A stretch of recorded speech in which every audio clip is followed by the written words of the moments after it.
Tayo'y Pilipino, may sariling wika't bansa. Oh yeah. Kaya dapat na makilala ang isa sa mga bayani na lumaban at nagsakripisyo para sa ating bayan.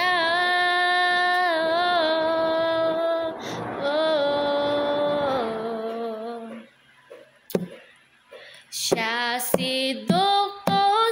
Rizal, pambansang bayani ang Pilipinas, lumaban para sa kalayaan,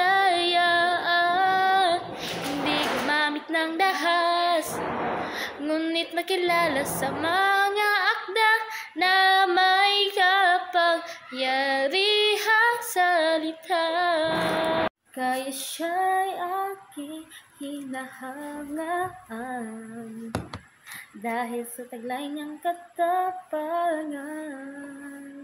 Isang karangalan na makilala siya bilang isang pambansang bayani. Yeah. Kaya dapat na makilala ang isa sa mga bayani na lumaban at nagsakripisyo para sa ating bayan.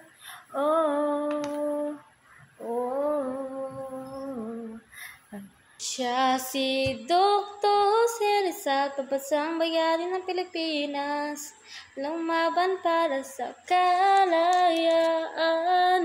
hindi gumamit ng dahas, ngunit nakilala sa mga akda na may kapangyarihang salita. Maraming salamat sa iyong sakripisyo para makamit ang ating kalayaan na ninanais.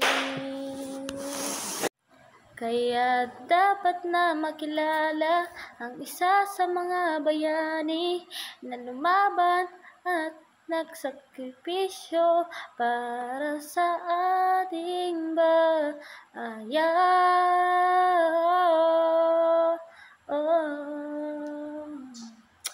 Siya si Dr.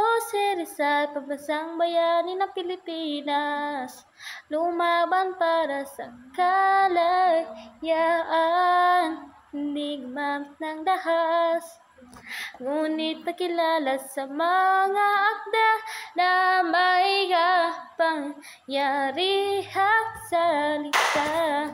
Dr. Rizal,